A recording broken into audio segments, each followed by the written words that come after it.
Hello, my name is Kyle Wakefield, and I am a member of the CEE 300 Business Practices class for the spring 2015 semester, and I'm going to be doing my personal reflection of the course. So my personal reflection is going to be in regards to the Tech Report 2, which was on buying versus leasing a vehicle. Um, to me, this was probably one of the most interesting and fun, I guess, activities for me personally for the course. My past experience, I actually have a bit of experience with loans versus lease. I've actually done both of them, but prior to that, I sold vehicles back in 2007 for about a year. And as a salesperson, I was taught a little bit about loans and leases. My primary objective was really to actually convince the customer to consider leasing. I knew advantages to leasing, such as you don't have to pay interest on the full balance of the loan. In turn, the actual payment that you get when you lease a vehicle is much lower than a standard loan payment. So for a customer, they could buy a more expensive car and not have to pay as much. For me, that meant I could sell them a car for a higher amount and in turn get paid more money, and they would still have a low payment that seemed affordable to fit into their budget. So having that past experience, I hadn't really quantified the difference from a financial standpoint for the consumer of what's it going to cost to loan versus what's it going to cost to lease.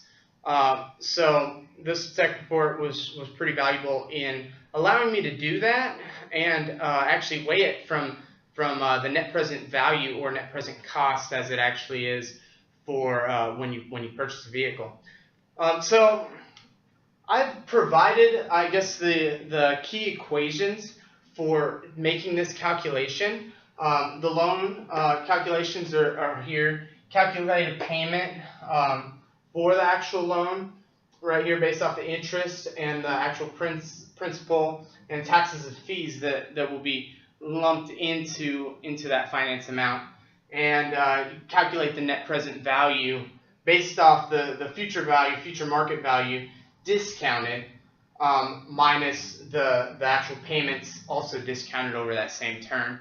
And you can compare that net present value to the lease net present value, where you calculate the leasing payment, where actually applying the net present value to the leasing payment, you have to add on the taxes. They're not lumped into the loan. You're not paying tax or interest on those, but then you actually get the net present value or cost of a lease. Now, for like simplicity and time purposes, I don't have that much time to go too in depth in these equations, but I will make my actual report analysis available so you can kind of follow an example of, I guess, comparing the options with a couple vehicles. So you can get at me through email. It's wakefieldk@gmail.com, or you can tweet me. It's at kwakefie1. So make sure you follow me, and you can tweet me. I'll get you a copy of that report because I'm pretty proud of it.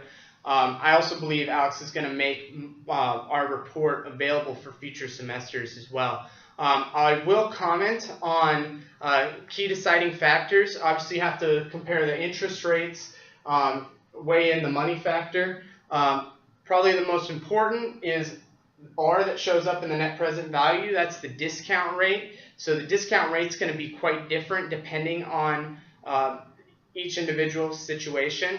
But basically, that's the cost of the money as it pertains to spending money versus using it for other options. I guess, discount rate for like the student coming out of college, which I used in my report, was the student loan option, where by paying for a car, you're not going to put that money towards the actual student loan, so then it's going to be compounded and cost you more in the future. But each situation varies slightly.